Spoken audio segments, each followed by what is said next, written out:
臣拜见惠后。母后，王叔免礼，出什么事了？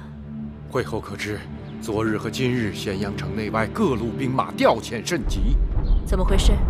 有魏夫人的儿子公子华的人马，也有魏良人的儿子公子池的人马，更有魏冉的人马。魏冉不是在蜀中平乱吗？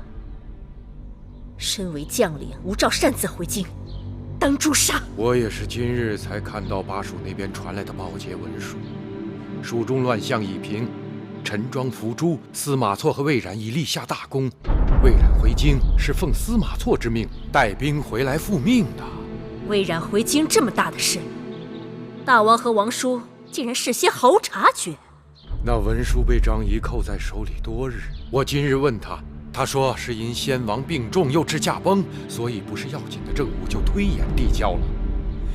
而魏冉说是奉司马错之命，但他日夜兼程，用了不到5日就赶回来了。就算赶回来又怎样？大秦法度森严，他身为带兵之将，难道还敢造反不成？他大约是听说了什么。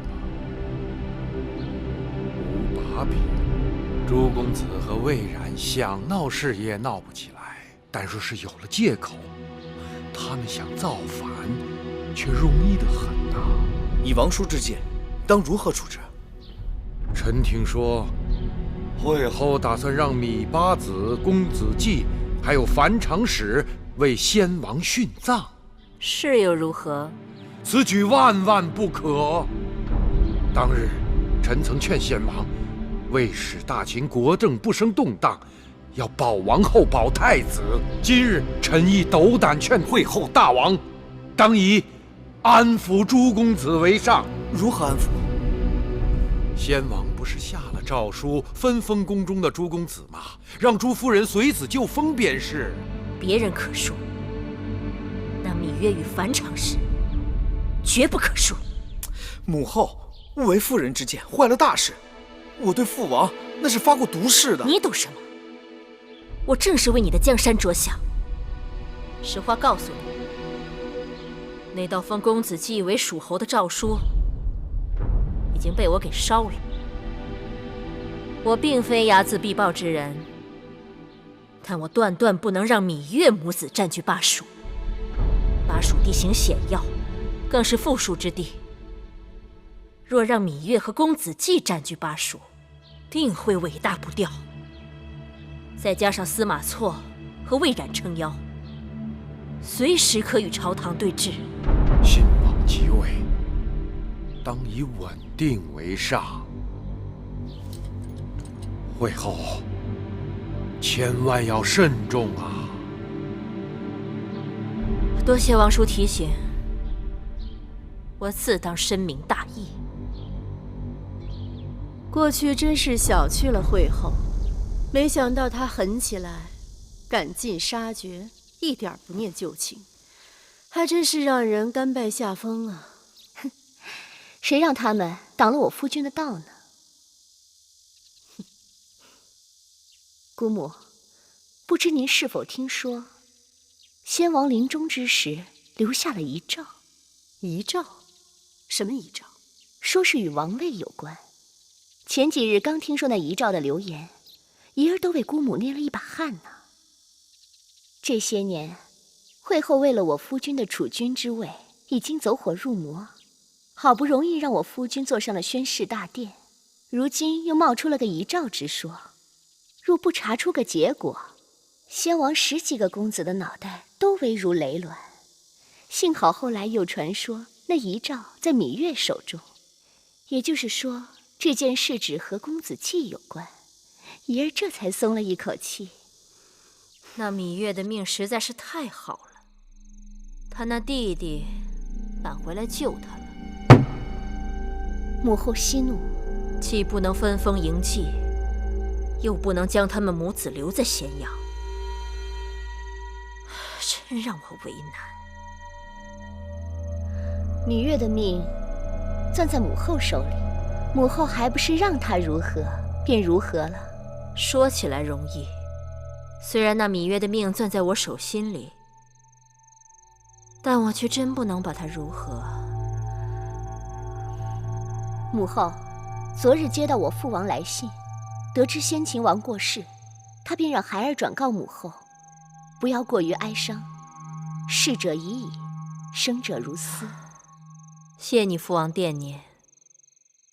自打前年先王将公子瑶送到魏国为质，去年荡儿迎娶你为太子妃之后，秦魏两国是越走越亲了。母后，您这么一说，倒是提醒孩儿了。王之诸子，除了分封，还有一职分。你是说两国交质？不知母后以为如何？你是说让他们当质子？我与那芈月都出自楚国，我王兄恨透了他们母子，就送他们去楚国，恐怕不妥。母后，楚国固然是您的母国，但同样也是芈八子的母国。楚国紧邻巴蜀，而魏冉偏偏又是蜀地将领。芈八子的另一个弟弟芈戎也在楚国。如果让他们这些人在巴蜀会合，后果将不堪设想。此话有理。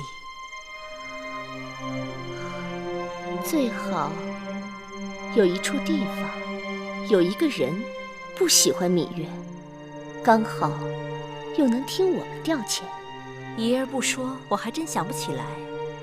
这世上还真有那么一个地方，还真有那么一个人。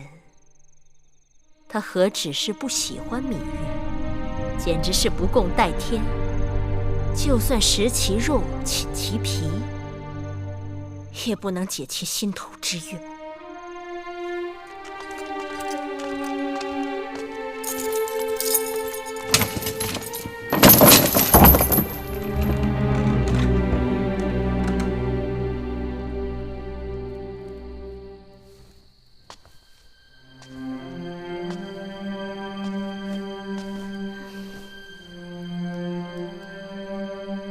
你还真是不怕死啊！